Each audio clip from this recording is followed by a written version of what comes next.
okay. It's okay. Hi, we're getting set up for the second part of Future in Focus. Bear with us as we're learning how to use our new iPad.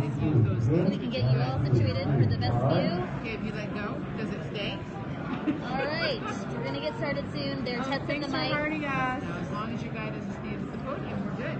Well, I started moving it too. I shift it a little bit occasionally, but when you shift it a lot, the stuff on the screen So this tends to is all pop the out stuff of for focus. this Okay. one, and this is my box. So All right, we'll be getting started soon, everyone. All right. All I right. have to go back to the office. That's fine. I can go with you. Okay. It's a bottom line. Oh, it's sideways. You're just gonna have to watch it because it's wacky. So.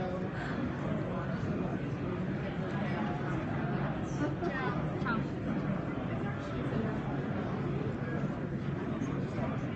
Number seven.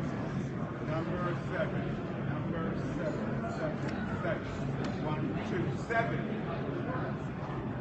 1, 2, 3, 4, 5, 6, 7.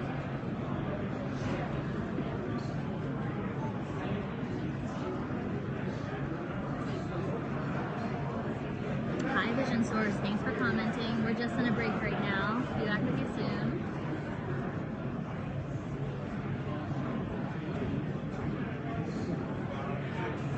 And they're just doing some mic checks.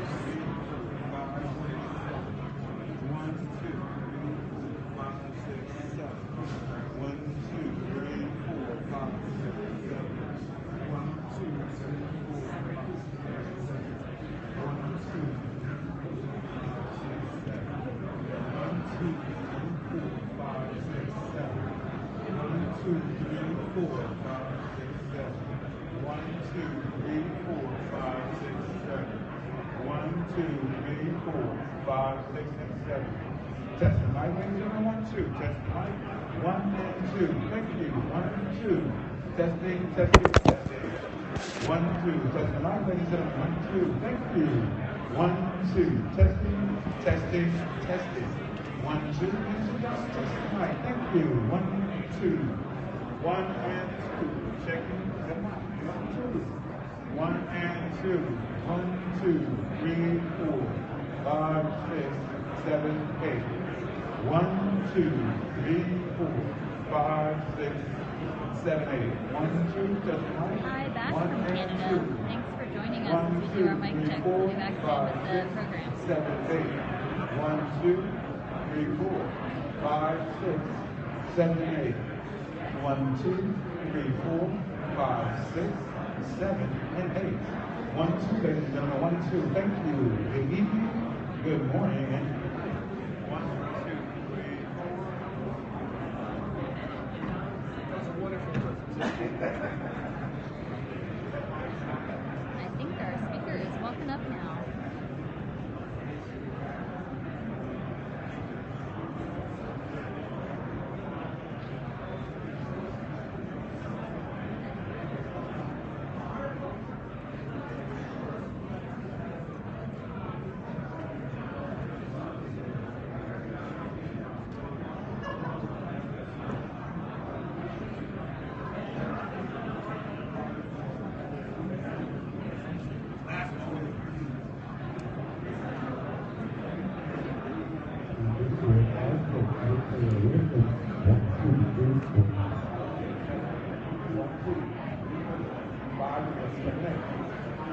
Good.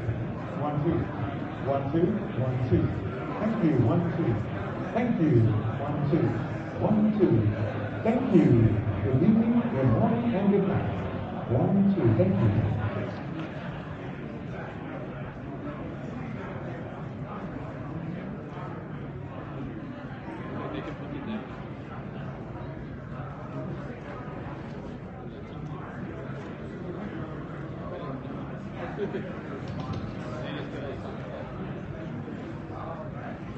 Testing 1, 2. Testing 1, 2.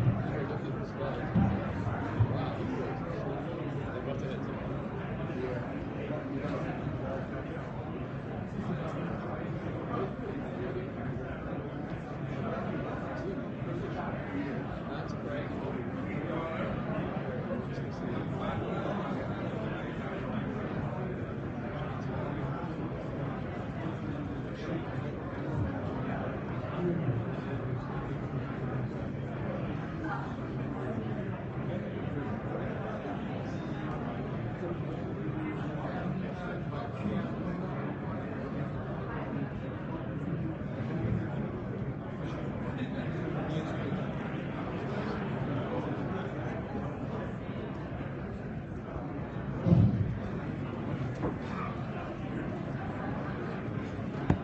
low. Everybody, if you can take your seats, we're going to start moving forward with the next round of innovations.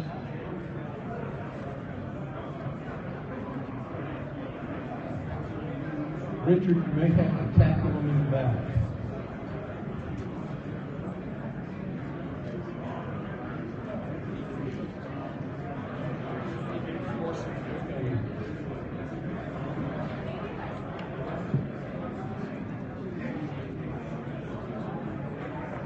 Josh?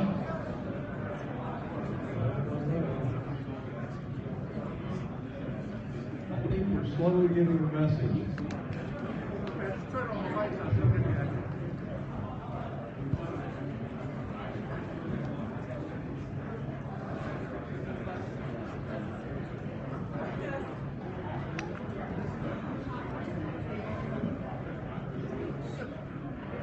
All right, I'm going to go ahead and start.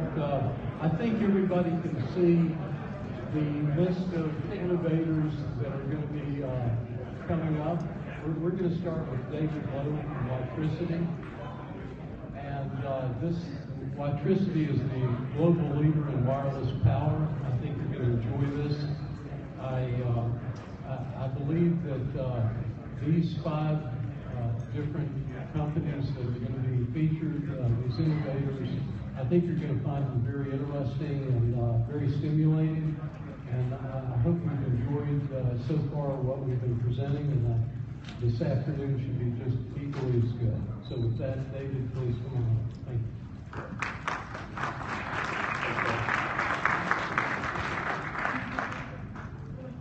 Thanks, Ron. Good afternoon, everybody. I'm just glad I'm not following lunch. It's just a short break. Keep that in mind. But thank you for having me here. I want to first of all thank Ron Bloom and Richard Klumpus for inviting me here to this event. I'm not a typical public speaker at these types of things. We have other people in my company that typically do this, but I'm very happy to be here. And I want to give a nice call out to Paul for the nice lead-in to the wireless power segment of the program. He characterized it better than I ever could in terms of the market for wearable electronics with eyewear and wearables in general. There's just tremendous potential in these devices for wireless charging, wireless power transfer, and that's what I'm here to talk a little bit about today.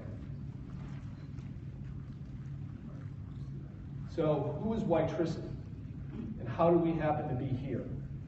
So, Witricity is a company in the Boston area.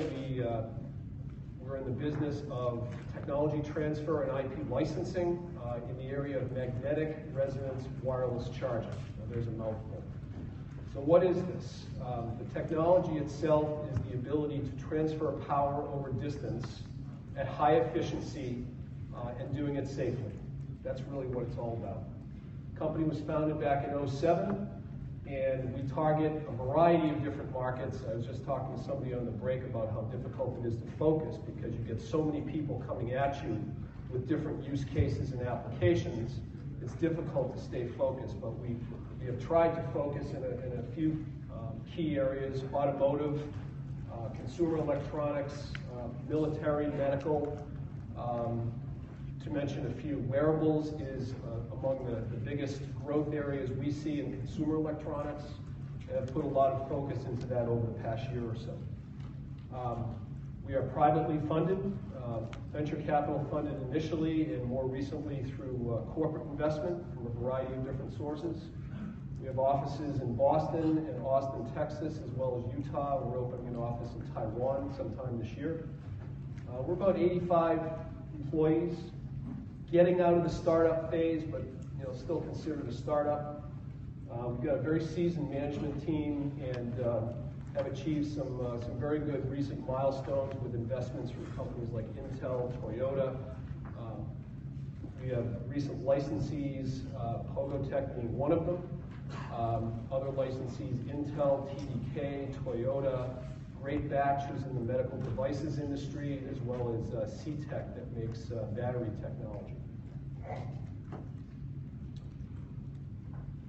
I don't know that I could say it any better than Paul did previously, and I actually like his numbers better. He was in the trillions. We're talking about something less than that here, but this is really a conservative growth estimate for the wearables marketplace globally.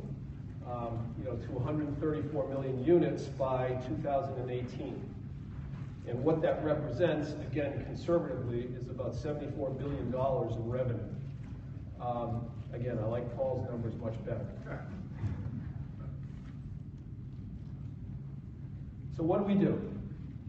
As I said earlier, we transfer power wirelessly over distance, some distance, I'll say, using a technology known as magnetic resonance. And the technology itself is the idea of putting power, AC or DC power, to an object which is tuned to a resonant frequency. Could be a variety of different operating frequencies. It's very similar to the concept, resonance that is, of if those of you in the audience that remember this way back when, if you're old enough, Ella Fitzgerald breaking the wine glass using her voice. It's also similar to the concept of a swing going back and forth like a pendulum. It's resonant energy oscillating back and forth. The energy oscillates between magnetic and electric, and when you bring a second object into that magnetic field that's generated around that resonant object, it generates a field around it, the two fields connect, and voila, you have wireless power transfer. The thing that Witricity does differently with wireless power transfer is most people think of wireless power transfer as things like electric toothbrushes that you stick in a cradle. Very, very close distance. And it has to be that way because the things that are inside the toothbrush and the charger have to be facing each other in very close proximity to each other and perfectly aligned. If they're not, it doesn't work. We figured out a way to get around that by using a concept known as high Q, or quality factor, on the resonators or coils that go into the system. It allows you some lateral freedom, X and Y. It allows you some Z freedom. And again, this is not unlimited. This is not transferring energy from here across the room. It's really designed to provide you with some distance flexibility. It's dependent upon the size of the coils that go into the system. There are some other things that we can do that I'm going to show you concepts of today that allow you to help extend that distance a little bit. And in order to do that, I brought my handy-dandy demo kit here that we call Prodigy. It does it much better than I could ever explain it. So what I have here is a little battery pack to power this thing, because you still need a wire plugged in somewhere. This is an energy source. It's very low power. It's about 2 watts. A very good way to demonstrate this technology is with a light. So here's a low power LED light. If I put the light here and move it around, it's transferring energy over distance.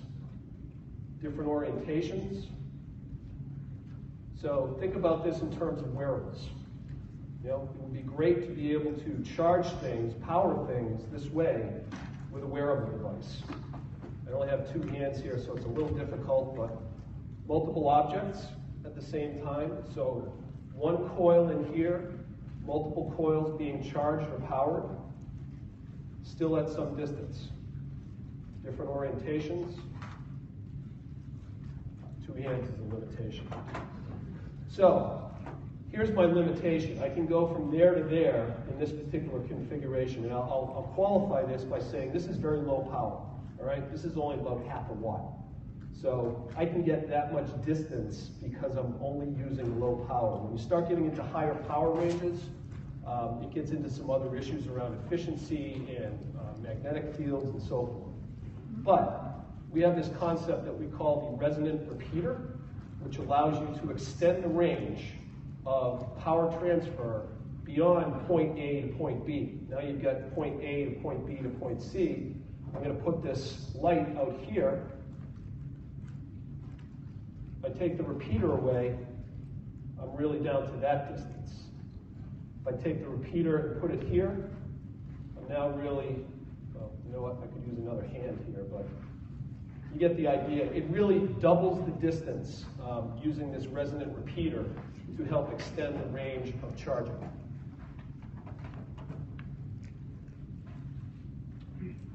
Variety of different applications, anything from consumer electronics to automotive. It's another big area for us, both charging the electric vehicle itself at 3.3 to 6.6 or greater kilowatts, as well as charging your mobile devices inside the vehicle.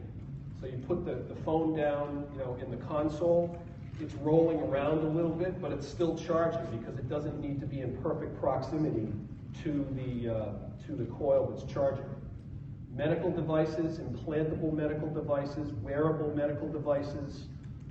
We've done heart pumps that sit inside the body with a battery where the person lays in a bed and charges the battery, cuts the cord that's connecting the battery to them today, which is very significant in terms of a life-changing thing. And also defense. So, charging today's electronic wearables. Here are some typical examples of wearables. You have the Samsung Galaxy smartwatch. You have things like Fitbits. So here's a Fitbit. You can see it's very small. And other devices. Many of them sit in an orientation like this, rather than flat like you would with a wristwatch or something like that. That's the difficulty. It's a different orientation than what traditional magnetic inductive charging, like you use an electric toothbrush, can handle. It has to be flat, perfectly aligned, and facing the things facing each other. All kinds of cords. We'd love to get rid of all these cords. I have a gaggle of cords in the bag that I carry around with me when I travel. Every different device seems like it has a different cord that it needs. 30-pin, lightning, micro USB, you've got it all. Let's get rid of them. Very small connectors. Think about somebody trying to plug that into a hearing aid or some other small wearable device. It's very difficult. Somebody my age, somebody even older than me, it's very difficult to see these things without putting on your eyeglasses. And the empty battery syndrome. It's always a problem for anybody that carries an electronic device. Here's the toothbrush, has to be in a cradle. The phone, today's inductive chargers, it has to be on a pad or something like that, much like this one here, where the phone sits in a spot. If you move it off, it doesn't work. So that's the challenge that we're trying to solve. So some of the solutions that we have, particularly for wearables, are things like more of a design like this, where you place the object on the charger like that in more of a natural state rather than trying to flatten it out or fit it to a particular design. And anywhere you put it around that, it will charge. So think about small wearable devices around the wrist, a small, Bluetooth headset type device, a hearing aid, something like that, where somebody maybe either doesn't want to or can't, figure out how to plug it in. Perfect configuration for that. Low power, charges at 360 degrees, and uses some smart communications to communicate between the charger and the device itself. Pad charging. So if you do happen to have something that will lay flat, we have designs that will work in that sort of configuration. And again, these are designs that Witricity has come up with. We don't sell a product. We work with suppliers, we work with product manufacturers, provide them with these designs, they license the technology, and then they can go out and sell it. There's also a hybrid sort of design, which uses the pad and the post. So you might have two different types of devices, or maybe you have a device which is better suited for working with the post and pad design. So all sorts of different things you can do. Our real expertise beyond the IP is in the design of the coils that will go into unique designs like this. So we work with our partners to help them design such things and help them bring them to market. We have a variety of different development kits that are available. Anything from working with smartphones to we're coming out with one for wearables shortly, which will incorporate things like the designs that I showed earlier. They also include all the design documentation. So these are the kinds of things that we provide as tools to our developers to allow them to get things to market. So an OEM, or product manufacturer, would maybe work with us, or a ODM, which is an original design manufacturer, might work with us. Also, other people in the supply chain, like coil manufacturers, ferrites, which is the magnetic material, they all would somehow work with Witricity to connect the dots, if you will, to get what they need. Ultimately, they're trying to get a product to market. We don't have the product, we have the technology, so we work with a supply chain that has the ability to produce all the different components.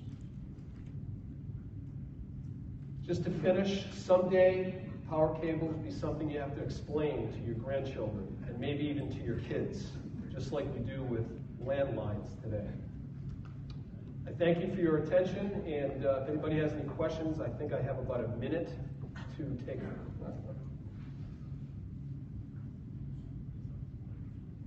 Thank you.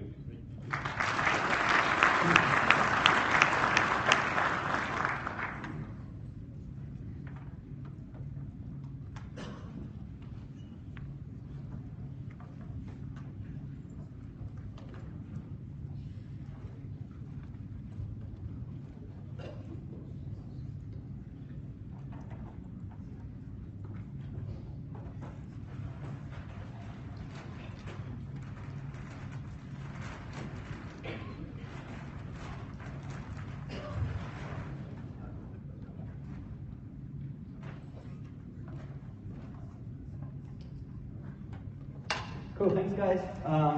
Good afternoon, everybody. My name is Peter from iNetwork. I'm co-founder CTO. Have you guys ever thought about the life of a recent graduate?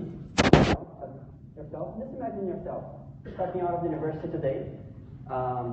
You have a huge student loan to pay, right? You don't really have a job. You have a couple of job offers, mostly from big retail chains. And they're not really that interesting. What you really want to do is you want to open your own practice. You want to open and scale it up. You want to have your own patient database, right? So you go to this website called iNetwork, and you can sign up, just type your username and password. As soon as you log in, you see a patient list on your site. Together with the patient list, you also see a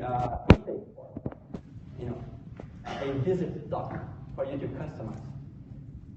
You can also do scheduling. You can set up your own times that you're working, that you are not working, that you would like to have some fun or not. Maybe you have 2 jobs. You can set up everything yourself. Payment systems are also there. You want to set insurance, you want to set credit card, all there. You set up this whole website for yourself, for your own practice. Just hit publish, and you have a public virtual practice that is up and going. Consumers can actually go to your website and book an appointment with you immediately. This is all very cool. In the back, what we are giving you is, besides the full system to do that, and the access to the patient list, a complete kit, which is right here. Most of you can't really see, unfortunately. A complete kit to do refractions on a very small carry-on case, so you can fit an airplane or so. The kit includes autorefractor, includes a lensometer, includes a phoropter, 2 eye charts, one for far, one for near, a retinal imaging device, and a tonometer device. All of them connected to the platform they just signed up for. They come with a mail. You can take anywhere. You want to receive people in your own home and provide them glasses right there, prescribe them there? Sure, you can do that. You want to go to the patient's home and give them care right there?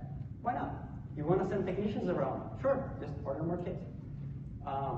Do you want to go to companies and prescribe everybody in that company? Since it's kind of ridiculous to ask every single employee of your company to come and have an eye test and spend that amount of time on traveling. So you can also offer those solutions. And then you can also do any social work you would like in the site. This is essentially what we are providing over this today. We have shrunk the optometry office into software and a small carry-on case. That's it. You don't need a practice, you don't need a place, you don't need anything that is already out there as a standard of optometry. And we're going to talk today about these three little devices that we have developed over 3 years. The autorefractor, the lensometer, and the phoropter in that sequence.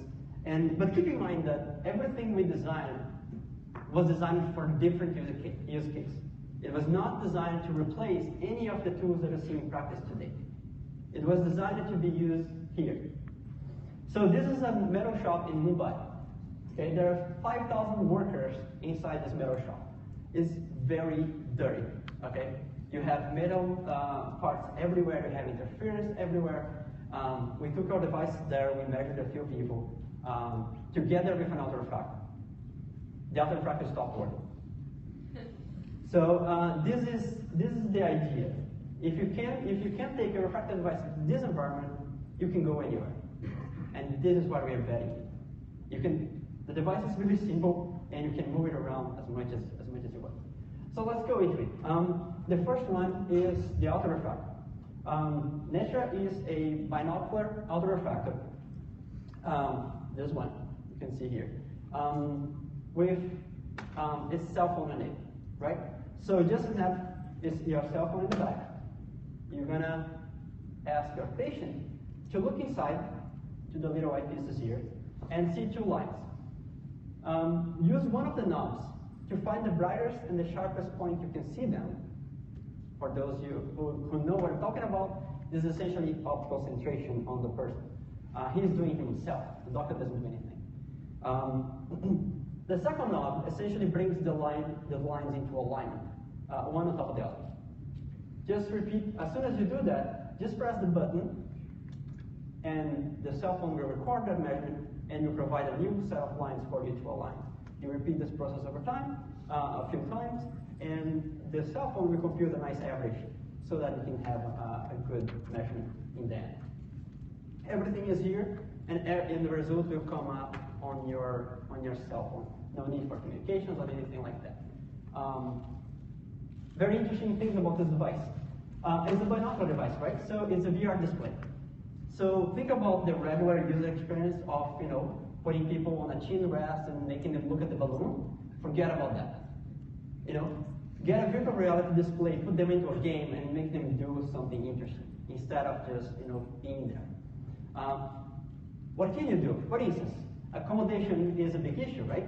So you want to try to address in the best way you can.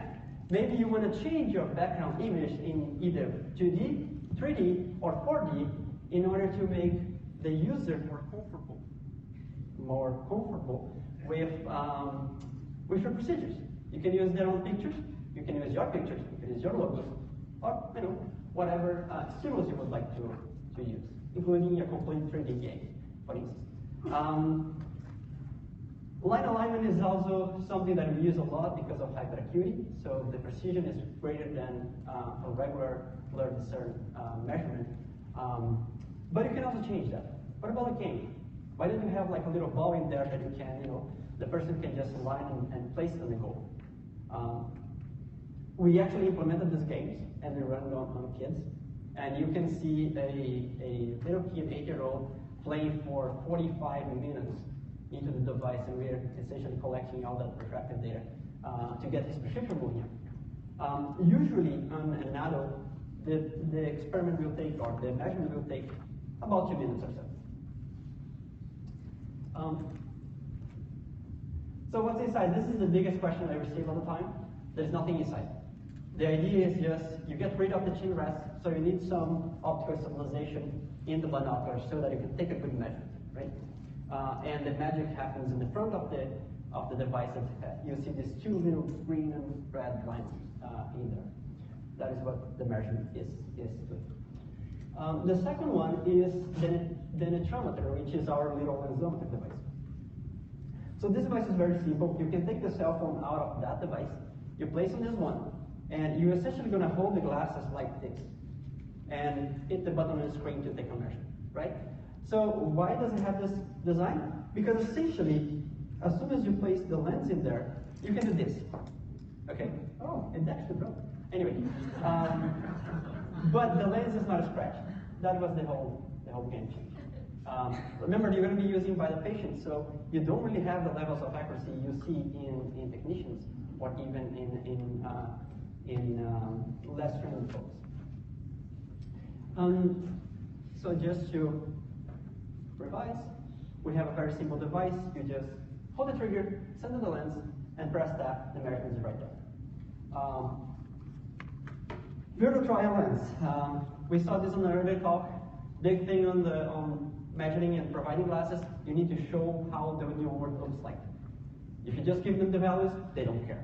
Patients don't care about the sphere, seal, and axis as usually you would see in the clip. So just put them here. You have sphere, seal, and axis of astigmatism, a little PD adjustment, monocular, binocular, and you can take the reading. Any visual acuity chart would work right here without any additional device. Can you do a subjective refraction? Sure. You just don't have the ejection cross cylinder in this device. So everything we designed here is portable. So forget about that stand, which is really horrible. User experience-wise, is the worst thing ever. Forget about the table for the auto refractor. Forget about the chinerize. Why are we still using those things? It doesn't make any sense. Yeah, older devices need optical stabilization. Newer ones, yep. But even for lensometers, why the hell is it so difficult to use a lensometer? I don't understand. You put the lens there, it's a picture. Put the other lens, picture, that's it, right? Well, for those of you that have used the lensometer, you know that's not that simple. So ours make it really, really simple, and we are deploying it everywhere. And we did, on the past 6 months, 2 major experiments. The first one is Blink. Most of you already know it. Blink is optometry is Uber for optometry. People just go to our website. They can book an appointment for an eyeglass measurement at their homes. We go to them. Our technicians just take these 3 devices that you just saw. We collect some additional information about their medical history and so on. We send all the information to the doctor, and the doctor can take 3 decisions. He can either pass, the person doesn't need glasses. He can refer to a nearby clinic or practice if he feels like the numbers are not matching up, or he can just prescribe straight from there. 85% of the cases they just prescribe because they are easy keys, they're not hard keys, and then the person can go online and buy their glasses. Here's a little screenshot on how the system looks like today. We just added retinal imaging there, so together with these 3, you will receive another device. Which allows the doctor to take a little bit of, go a little bit into the comprehensive eye exam side of things. Would like to give credit to the 2 doctors that helped us design the system, Dr. New and Dr. Adam. They actually provide full information how the technicians should operate and how to train them really well. We are running in New York City, and the idea here is that from the booking all the way to receiving their glasses and looking at the work with them, we have 97% very happy users with their result, right, with the system. This is about 855 people on this experiment. So we're really happy with the results. The system seems to be working really well. Here's a few pictures on our field trials. So the second one is called Chasma, which most of you don't know. It's a similar version of Blink, but running in India, and for the last mile. So forget about the New York City market, forget about Manhattan, and think about the person who never saw an eye doctor before. So these are the people we are serving. We are up now there for 5,300 people already, and all of them, since we are the first level of care, of course, we do see a lot more than just refractive errors. In fact, we do refer a lot more people than in Manhattan. Almost half of people that come to us actually have something different. Most of them are cataracts. But we are also selling glasses. We are also doing a lot more screening tests with them. And the major difference here from this one to Blink is that on this one, the doctor is in real time talking to the technician. So he can actually suggest new measurements on the phoropter and ask the technician to just do and go for another visual acuity test and see if he likes this new one, this new measurement. And as you can see, we end up selling a lot of eyeglasses, which makes the team themselves profitable and sustainable. So it's a model that can be scaled up from there. Here's a few pictures. This is a periphery of Mumbai, so very, very close to the big centers. Still a lot of issues. And here is completely rural. Take a look on the eye chart. We don't have letters there because they don't know how to read, or at least most of them. So in total, we did about 42,000 refractions with the system right now, and of which we have about an OD. We have about an OD of 23 years of experience in this game, and enhancing from that in multiple countries. Regulatory status, we're FDA approved or registered on 3 devices. HIPAA compliant on the 2 cloud-based systems. We have 26 servers running online. A lot of different applications, and everything is integrated so well. Everything is, of course, HIPAA compliant, even the Indian version. So message is, if you're an OG, come up, log in, get your devices, get your system, get your entire practice managed by us, online, with a single click. No bigger hurdles, no problems. Think about the EMR these days, forget about it. There's nothing anywhere close to that. It's a single button, you have everything up and going, and you can start refracting anywhere. Price, people love this chart. So for 4 of our kits, it's the same price of one top-notch auto refractor. So you can choose. You either buy, another refractor and you go with the standard pair, or you try to do something different and go out of your practice and maybe find more people around. And now, since we are actually working with ODs and working with you to enhance your practice, why can't we just send these devices to the consumer's homes? You don't need to go there. They can do the test themselves. Thank you.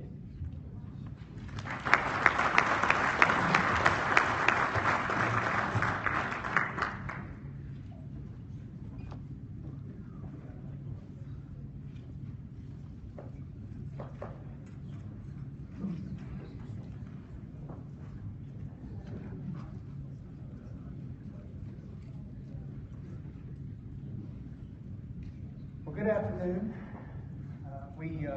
High Performance Optics would like to thank Future and Focus for allowing us to be here today to present. We're excited to present to you today. So why High Performance Optics? What was the core issue that caused someone to say, I want to find a solution to that? And that's what I want to talk to you about first. To understand that, we need to first understand age-related macular degeneration. This is an eye condition that occurs on the central portion of the retina called the macula. It's due to cell death. There are a number of risk factors. We'll talk about some of them in just a moment. It is a degeneration of the macula due to the cell death, and it occurs with age, therefore age-related macular degeneration. And it is not a small issue relative to the functional capability of those who have this eye condition. It is quite impactful because it impacts the central portion of that visual field. So those who are aging and have this condition are limited significantly in their functional capability with this eye condition. And this was a driving reason for the development of the intellectual properties and the technology that we have at High Performance Optics. This is also not a small issue relative to the frequency. This is the leading cause, the primary cause of visual deficiency in the industrialized countries. It is number 3 in the world.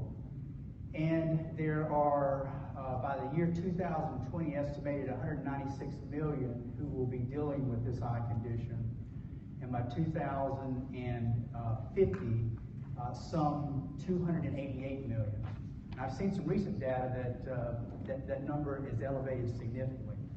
So it is impactful relative to the functional capability of those who have this eye condition, and it's impactful relative to the frequency. So let's talk a little bit about someone called centenarian, excuse me. Now, this is not an alien race from some other galaxy far, far away. This is actually a growing population within the world, and this is the 100-year plus category. 76,000 of those today, most recent numbers, 76,000 of those today in the U.S., and this number is growing quite dramatically. I see recent estimates that have as many as 18 million by the end of this century. Now, I won't be around for that, but that is a quickly growing number of 100 plus. And so we're looking at an eye condition that comes with age. And we have an aging population, or a population that is aging as a whole. And I don't know about you, I'm all for that. I'm all for getting older and having a longer life expectancy. The concern is, though, with the body's aging and our ability to extend our lives, are our eyes capable of that extended life? And without some potential change, I am concerned about that, and we were concerned about that. And that is, again, one of the core issues and one of the reasons that drove the innovation, the intellectual properties, and the technology at High Performance Optics. In addition to that, there's a way to start filtering some of this this light, and that is that comes in visual correction opportunities, whether it's contact lenses, whether it's eyeglasses, readers, sunglasses, IOLs. But today, only 75% of those in the world have visual wear correction, and only 42% of those wear those all the time. So that's really roughly 3 out of 10 that have visual correction at all times. And another number that we need to think about are those under 17. 75% of those under 17 don't wear visual correction. Now, to understand again age-related macular degeneration, I want you to understand the risk factors. There's not one simple cause of age-related macular degeneration. I'm going to categorize it in 2 boxes, two risk factor boxes. One is controllable risk factors for age-related macular degeneration, and one is non-controllable. Genetics would be in the non-controllable box. We're just going to talk about the controllable box today. And within that box, there are 6 key risk factors. They are smoking, cholesterol, diet, weight, or obesity. There's also smoking, diet, weight, obesity. Let me make sure I don't leave one out. Fat intake, and then there's visible light from the sun, or from devices, or from lights. Those are the 6 key risk factors, and we're going to focus on just one of those today. And where our focus is at High Performance Optics, HPO, is in that visible light risk factor.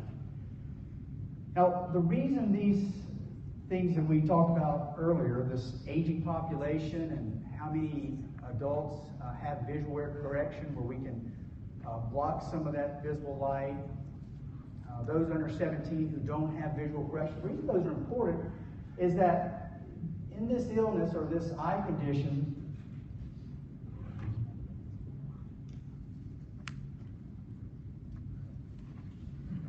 apologize for bumping the wrong button. All of these are cumulative. And so from the time a child starts to have exposure to this until we leave this earth, we are accumulating cell death. And that cell death is not like a skin that gets burned and the cells will heal if they're treated correctly. This is cell death that is irreversible. And it accumulates over the years. And so that's what creates concern for us, is that we have no protection for those under 17, many of those under 17, and it's cumulative over this life. And so, again, it is not just in the optical space. We are concerned about this in the dermatology space as well. There have been recent studies by Johnson & Johnson that have started to provide evidence that the impact to the skin that's occurring from this visible light that we're going to talk about in just a moment, one of these key risk factors, is also giving the same effects as UV radiation. And this is quite concerning in the dermatology space as well, and we are having conversations within that world as well relative to our IP and our technology. So let's talk about this key risk factor and this visible light. And first, let's start out by talking about the light spectrum as a whole. There's visible light and then there's invisible light. In the invisible light range, we have UV light and we have infrared light.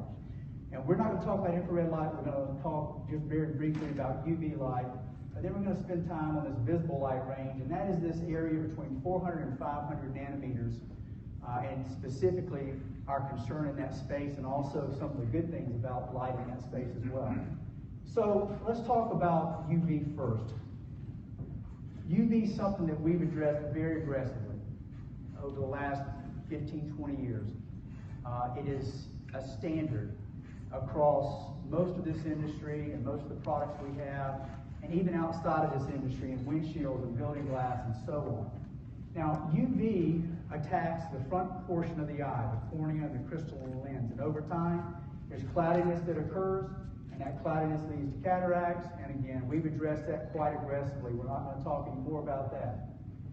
But one of the areas that we haven't attacked aggressively yet, and because we're still learning a lot about it and how and what we need to do in this space, is this visible blue light area here. And when I was young, 16, 17, 18, there were commercials on the radio and TV about buy the blue blockers. So this is not something new, but it is something new relative to the way we need to address this space. Because in the past, we have blocked this entire blue light range here. And the problem with that is there is both beneficial light in this space as well as harmful. And so therefore, we have a problem. We can't just block this entire space. And this good blue light, we're learning more and more about this just over the last 10 years. Just in the last 10 years, at Johns Hopkins, we discovered a new photoreceptor in the eye that is really, it's not a visual field photoreceptor. It is a photoreceptor that monitors or manages certain light that comes in. And it's in this range of 475 to 485 range. And that light actually comes into the eye. This newly discovered photoreceptor picks it up, sends signals to the brain, and it sets our circadian rhythm, our time clock in our body. It impacts sleep patterns, it impacts moods, and much, much more. My son was in med school 5 years ago, and I called him about this and asked him about it. He said, yeah, there's a whole study in school today on this space, on this new photoreceptor and the impacts it has. And so this is light that we do not want to block, and we have been blocking it in the past. But in the same range, there's bad blue light, and we need to block that because it's quite impactful. This bad blue light doesn't, like UV light, attack the front portion of the eye. It actually penetrates deep into the eye and attacks the macular. It attacks and kills cells within this space here. And again, that damage is cumulative over our life, and it is irreversible. So it is not, those cells are not repairing themselves. Now, how much of that light needs to be blocked? That was a big question for us. Do we need to block 100% of it, 90% of it, 50% of it? How much do we need to block? And so we completed a study at Columbia University with Dr. Janet Sparrow. She's a world-renowned retinal cell biologist, top in this space. And we had her take our selected filters and place it over human RPE cells to understand at what levels of blocking do we get certain levels of cell death reduction, cell death reduction. And what was interesting here, and really enlightening, is that we don't have to have 80-90% blocking to have significant impact in cell death reduction. Just a 20% blocking of this bad blue light, this high-energy visible light, creates 45% reduction in cell death. Now, it is not a linear slope here, so we don't get 40% blocking and 90% reduction. It flattens out. So our biggest gain comes in this space, and that allows us to also control some of the cosmetic issues that we deal with in blue blocking. Now, very good piece by the Paris Institute then took this range here and split this up in 10 nanometer segments to understand what in this 400 to 450 nanometer range is the most impactful and most dangerous. And we can see here that it's in this range of 420 to 450. And as you can see, plus or minus 435. And one area, just point out, this 420 range here is quite a heavy area where we see a lot of cell death. And so this is our focus in this blue blocking space, is this range here. Again, cumulative and irreversible. This opportunity here created an opportunity for us to create a solution to selectively filter this blue light. And that's what high performance optics is all about. This is a spectrograph here. This shows this up here. The higher it is, the more light is transmitting. The lower, the more is being blocked. And what happens with our technology is that instead of in the past, surgeons many, many years ago, we had a bad arm, they cut off the whole arm. Bad leg, the leg's gone. We don't have to do that in this space anymore. We surgically go in, we remove this bad area, and then we come back out and allow that good blue to pass through. And that is selective filtering. That's just one of our, we have IP on absorptive dyes, through gates, reflective, interference, combinations of those. This is one of our technologies that we've developed that's absorptive dyes that you see here with this spectrograph on. So that's what we do. We have selective filtering across many platforms and different industries. Now this is a broadband blocker, just an example of a broadband blocker. It's on the market and a spectra on that. You can see blocking much more than we need to block, and it comes out and blocks in this area that's good blue light, getting 40 to 50% blocking in this good blue light area. We don't want to do that. Also, that heavy blocking, that pushing of the curve down and across to the right creates significant cosmetic issues, and that's yellowness of the product. And because we're in and out of there quickly, we block out what we need to block and then let the rest of the light pass. We're able to manage YI, yellowness indexes in the 5.5 range versus other products in the market that are significantly higher. And this has been a great advantage within the cosmetic space of optical lenses where we need less yellowness.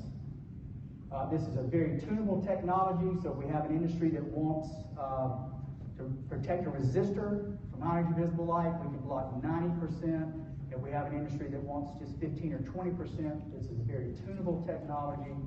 And it's also, we've developed technology that's very photostable. As we push out into other industries, we need products that can last 10, 20 years.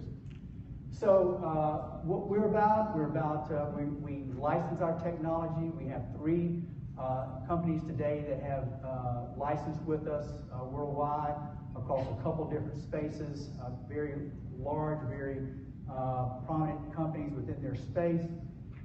And we are in the process also of sub-licensing companies within those spaces as well. We have 31 issued patents, 46 pending patents across the world, and we are now pushing beyond the space of optical. We are still working in that space. We have a couple other licensing opportunities in that space we're working on, and we're also looking at sub-licensing partners in the optical space. But we are also now testing in the 3 largest industrial glass manufacturers in the world for windshields, for building glass, for schools, for hospitals, and other applications that I can't share with you today.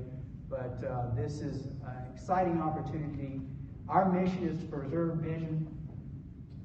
It's also, in addition to that, we want to get high-energy visible light filtering in every possible application that can protect or filter out high-energy visible light, the human retina. That's high-performance optical. Again, thank you for allowing us to present to you today, and we're excited about our future. Have a good day.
Okay, good. So thank you very much. I'd like to thank the organizers for inviting me to this conference today. So I'm going to tell you a little bit about some of the work that we're doing at University of California, Berkeley, and give you a little bit of a historical perspective as well. So of course, everybody here is quite familiar with Snellen chart. And being a pedantic professor, I need to tell you a little bit of history. You probably know this, but it goes back 150 years.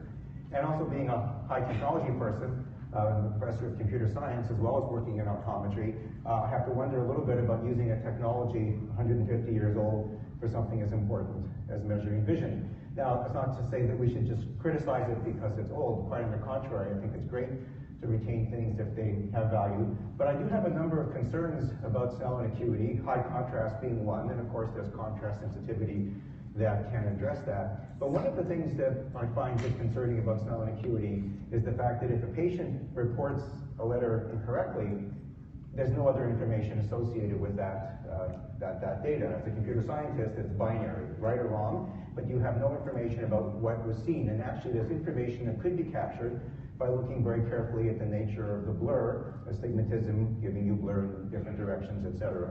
So a few years ago, we had the idea of maybe we could try to simulate the vision of the patient, and that's what I'll tell you about right now. So the idea here is that we could do this for the point of view of the patient and the physician, look at ocular disorders, have residents who are being trained to understand maybe how to interpret symptoms better, show patients who are considering, especially elective refractive surgery, what the results could be under best cases, worst cases, even side effects that often occur in best cases.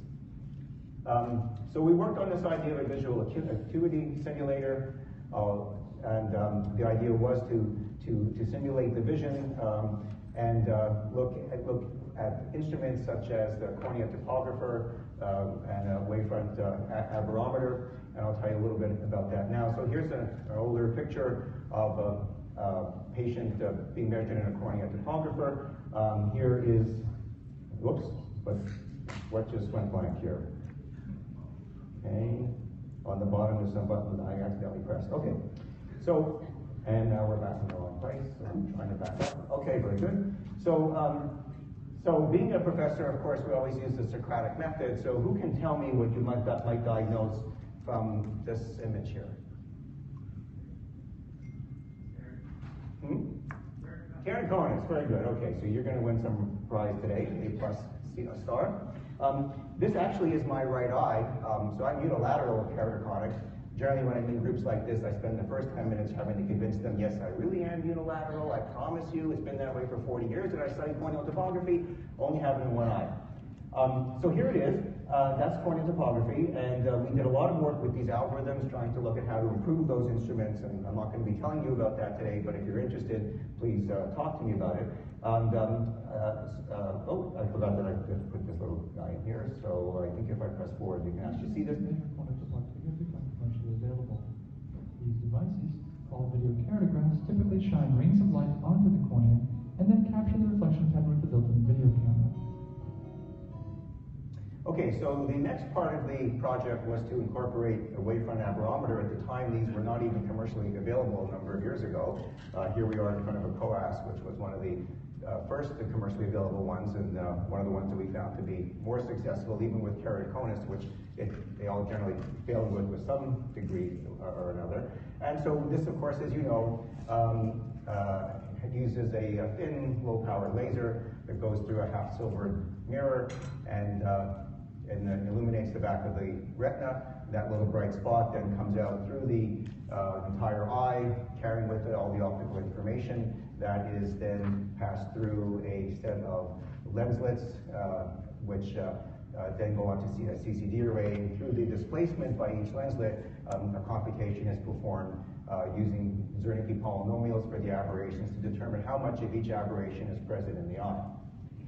So what we do is we take that information and we take an image which we split up in the following way into depth planes, front plane, back plane, middle planes. The number of planes that we use is actually carefully calculated to be corresponding to a minimal dioptric difference in the eye. And then by putting different blur filters on each of the images corresponding to what we've calculated, we do a composite image to get the final image.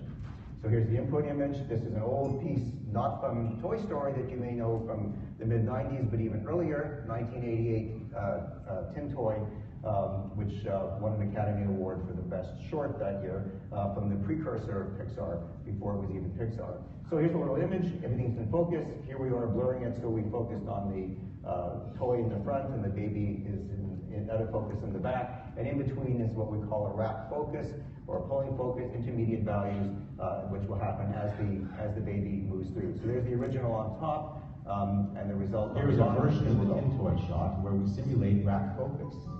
As the shot begins, we focus on the toy, and then as the baby appears, we pull focus to the baby.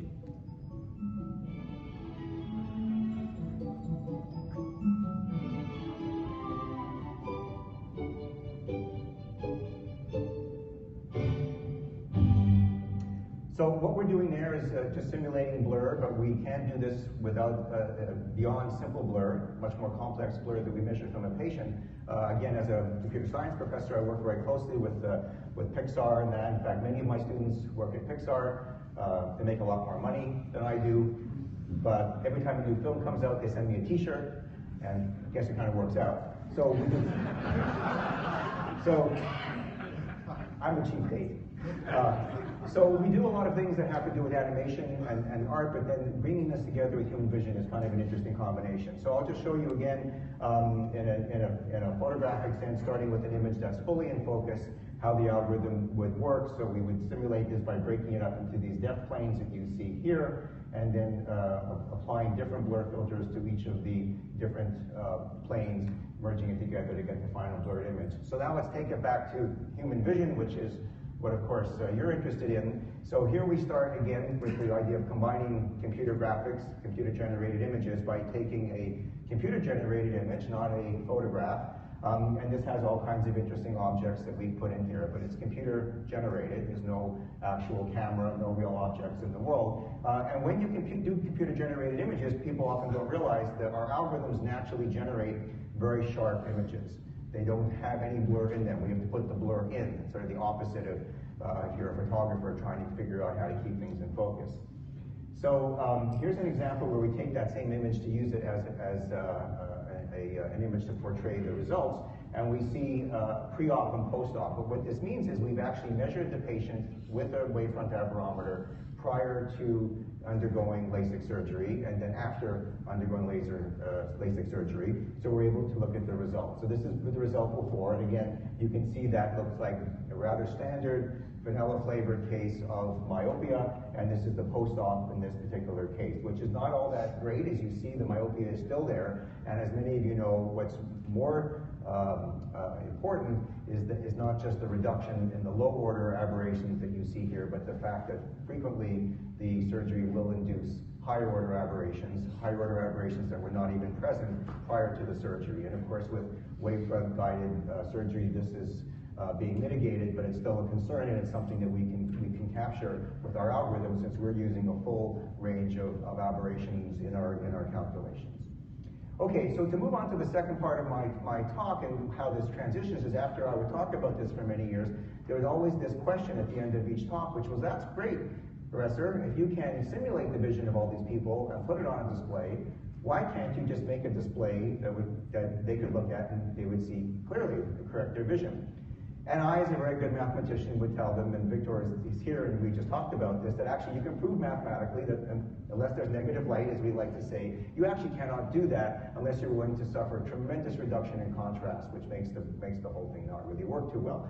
So for many years, and this is 25 years I've been looking at this, for many years I would give this wonderful mathematical answer until we realized that in fact there is a little more that can be done by thinking outside the box. So of course we've heard today many times from people in terms of the increasing use of mobile phones and displays. They're everywhere, and we're often viewed with blurred vision. And so can we actually improve that with the display itself? What could we do if we could change the display according to the particular viewer who is going to look at it? So here's our approach. What we're doing is actually generating on the display some image which has been designed with the knowledge of this particular viewer in mind to compensate for the vision problem. So it's not putting a physical lens on there, and it's actually compensating. In other words, it's actually creating an image which is not a clear, sharp image. It's taking a nice, sharp image, distorting it in a very special way that will correspond to what's necessary for that particular viewer. So the net result of that distortion plus the distortion engendered by his or her vision system results in a sharp image landing on the retina. That's the theory. So this is there are two news videos. I'm going to show you just a fast snippet of each, one from CBS and one from Reuters, where they came to look at our little display, and I thought it's fun to just hear what they have to say very quickly. So here's the first one. Here's how it works. This iPod is showing an E that is, by design, a little off. This is a very carefully calculated image. Calculated and displayed in such a way that once it reaches a far-sighted eye, it looks perfectly focused. Okay, so here's our first little prototype. Actually, we've got a better one now, but that's fine just to give you the idea. And if you look closely, you'll see that in addition to the software or the algorithms that are there, we're also incorporating a light field display, which physically in this case means applying a parallax barrier, or to be more precise, a pinhole array. It's a little piece of plastic, and on that there's a film with opacities and little square holes that emit light. And this allows us to control what's coming out of the pixels in the direction of light. So you can see the little, get this going. Again, the little iPod inside view. Here's our piece of plastic with the film contained sandwiched in there. And here you can actually see a close-up of how that pinhole array actually looks. So just to show you an example of how this goes, here we've taken a camera and focused it deliberately further away from where the object is to simulate presbyopia, so that the object is closer than the focus distance. And here, if you look at the result of what's being taken, this is the picture over here. We put a little battery next to it, nothing to do with battery power like we heard in the earlier talk, just an object that we're all familiar with, because this shows you the defocus. This is the actual object out of focus. And here's our image that's coming out in focus because we've done the calculation according to these parameters in that simulation for presbyopia. So here you actually see it running. The image on the left would just be the normal blur that you would get. The image on the right is actually what happens when you look through the display that I just was describing to you.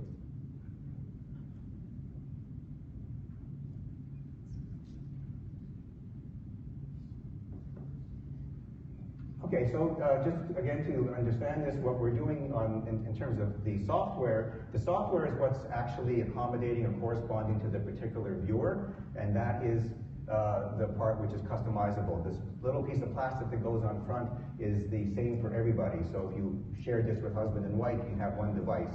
You don't have to have a different device for each person. What we're doing is putting that little piece of plastic right on. It aligns very carefully with the pixels of the display itself. Again, this is just a prototype from our little scientific work. An actual product would all come together where it would be set up properly. So here's the other Reuters piece. And, oh, no, I'm sorry, this is just showing you putting that little piece on that I was talking about on our little prototype. And that is some of the Reuters video, but I'll show you the whole thing in just a minute or two. Just to compare a little bit to some of the other work. This is without any correction, the blur that you would get. This is actually Victor's work, which uses a light field but a different algorithm. This is light field pre-filtering, the work that we actually did, and this is our simulation. The simulation is really great. Our actual work is pretty close, but not quite great, and that's one of the reasons is we don't have all the parameters of the devices that we're using. Apple doesn't tell us the thickness of the display, etc. One of the things I'm most excited about this is the idea of going to higher order aberrations. So right now, of course, patients who have higher order aberrations that are not correctable by eyeglasses have struggle when they look at their displays. The mathematics that we're using should also work with higher order aberrations, allowing users to view a display even if they have higher order aberrations that are not correctable by eyeglasses. The applications, of course, as we've talked about, run the gamut of any display device, your laptop, your mobile phone and smartphone, e-readers, Kindle, your watch, and automotive applications. One interesting automotive application is imagine that you are corrected for distance vision and you want to wear your distance glasses to see down the road, but you have trouble seeing your instruments. So we could do another version of the mathematics that accommodate for that and have the viewer see the near instruments without having to lift his or her glasses, or of course try to pop off his or her contact lenses, which is not a recommended idea when you want to drive. So that's that approach. I was saying the other day to somebody, well, it seems like this really affects everybody in their jobs these days, and the only people who maybe don't have to worry about this are construction workers. And then someone pointed out to me that there's something called a rugged tablet that actually is a tablet that's, I guess, wireless or something and is being used in construction. So everybody's using displays at this point. So with that, I'll thank you very much, and questions or not. Yeah.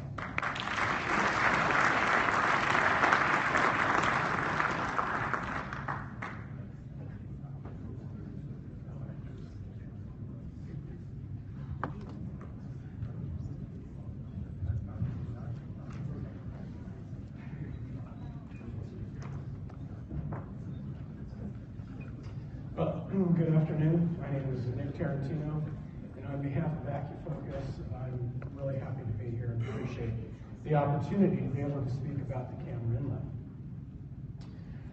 The camera inlay is a product to treat presbyopia, and there's been a lot of discussion about presbyopia, and the reason is because currently there are several methods to treat it and to work with it.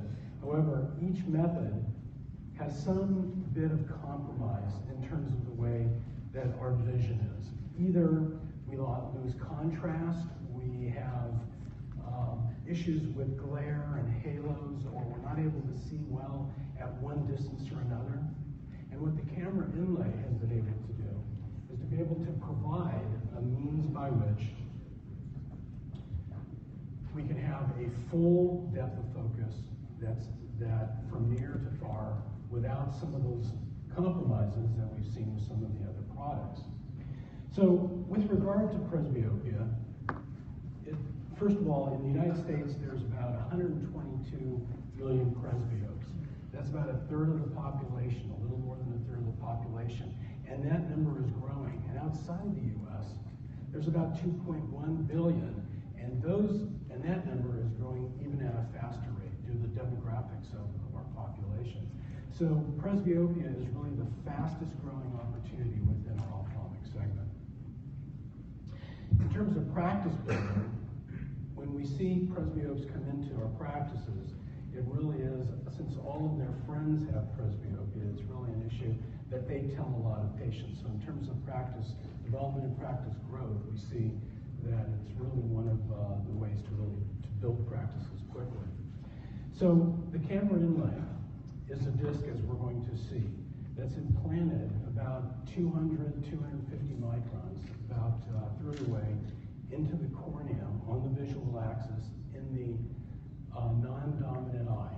So it's a monocular implantation, and it provides good binocular vision throughout, again, the range of vision. There's no central power So it works on the basis of small aperture optics, a concept that's been known for quite a while, but applied to ophthalmology and ophthalmics just recently. So the camera inlay, as we see it, and I think we need to press, if we can, Richard, the button to allow for, Richard, if we can allow for the animation for this to occur.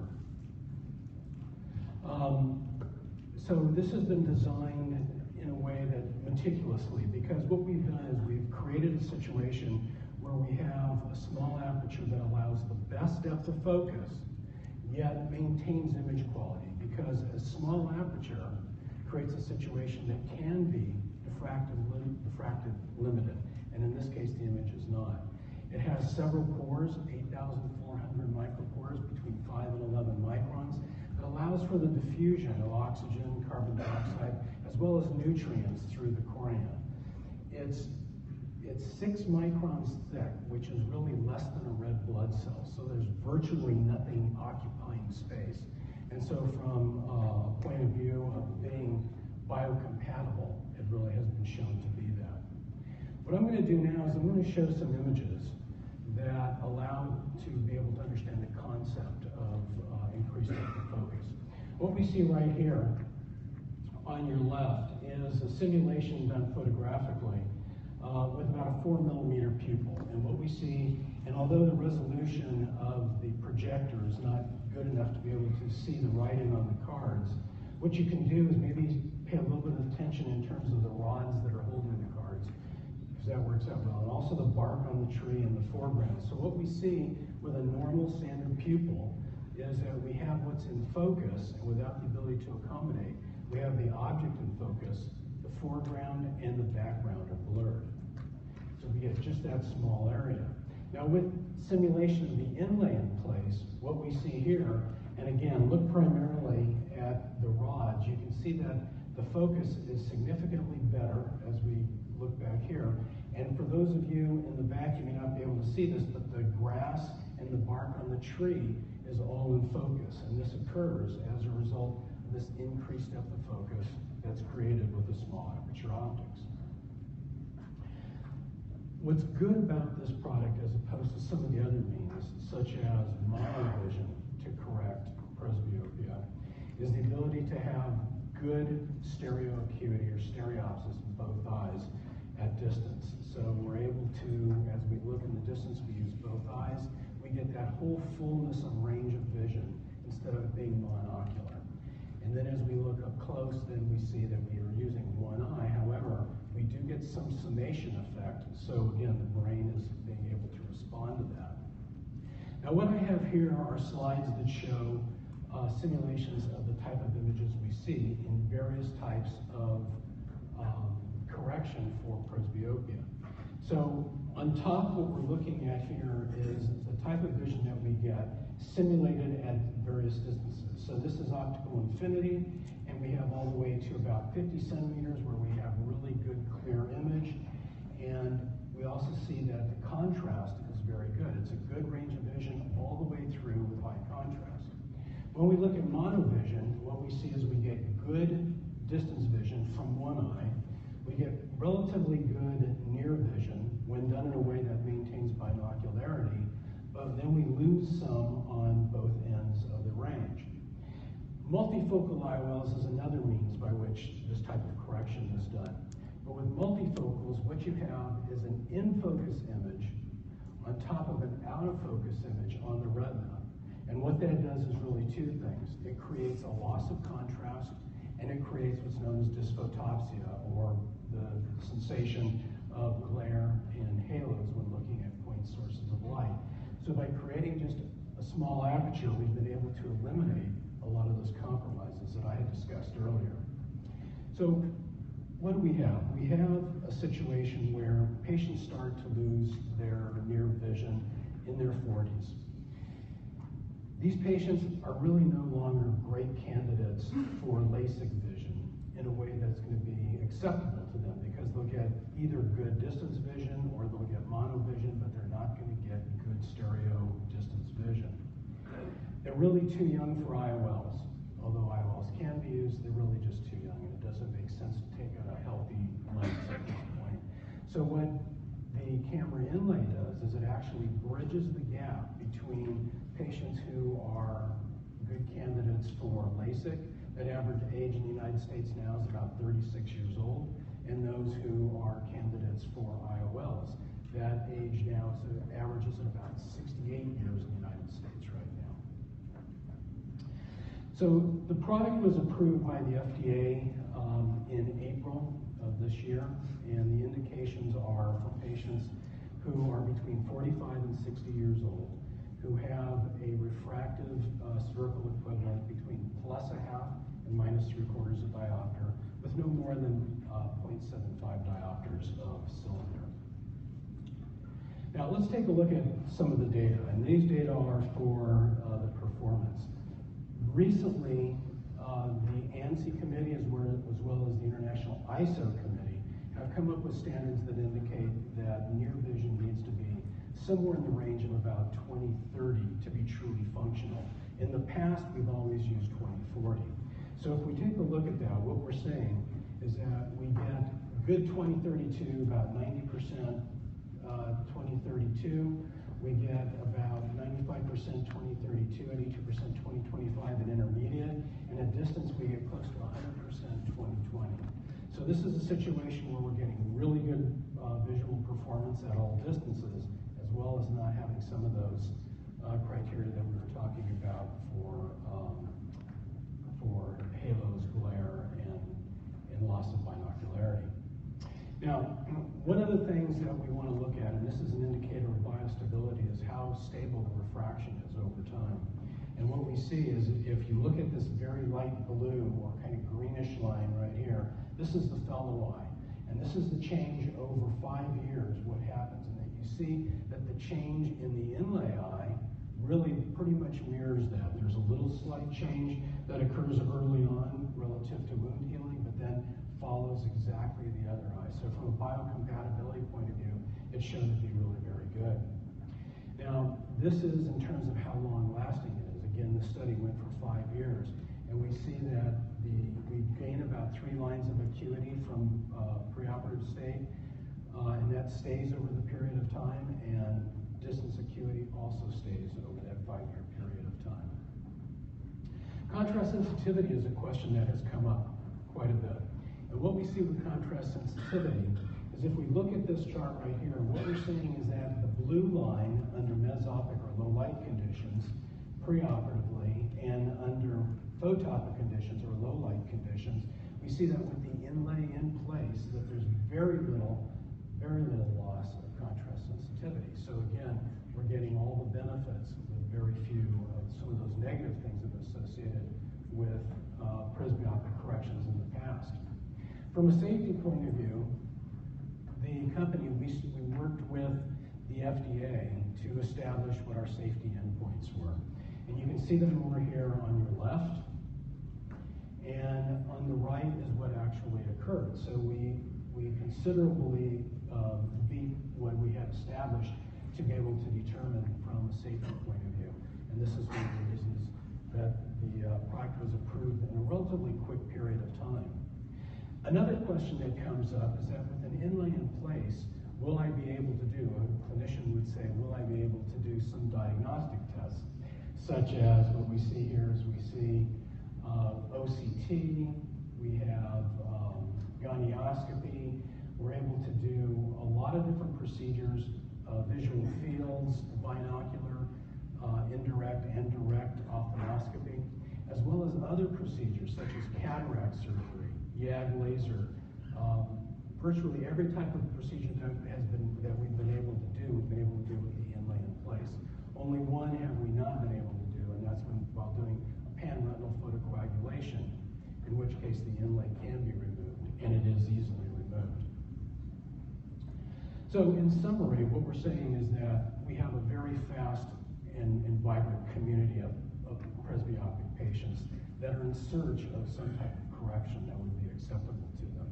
So with monocular implantation, with the aperture really only in one eye, we're able to improve near vision without affecting distance vision.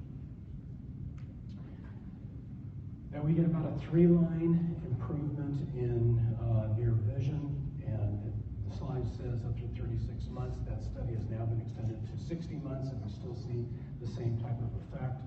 And you can read the rest of it. So what we're seeing at this point is that from 2015 on, there's really a new approach for patients who are in search of presbyopic correction. And I want to thank you all for your attention, and again, appreciate the opportunity.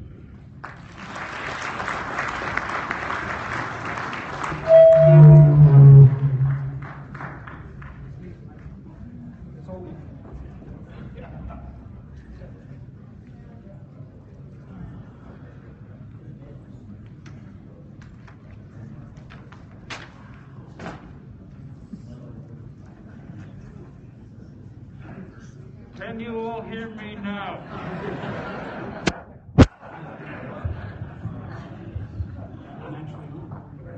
Okay, we're going to take another break, but before you all get up, please fill out your ballots for the 2 awards, with Quiz for Success and Most Innovative. Debbie and Sharon are in the back, and you can provide the ballots to them, and they will be calculated. And we will be back with our panel discussion in about 15 minutes, so let's take a break. Thank you.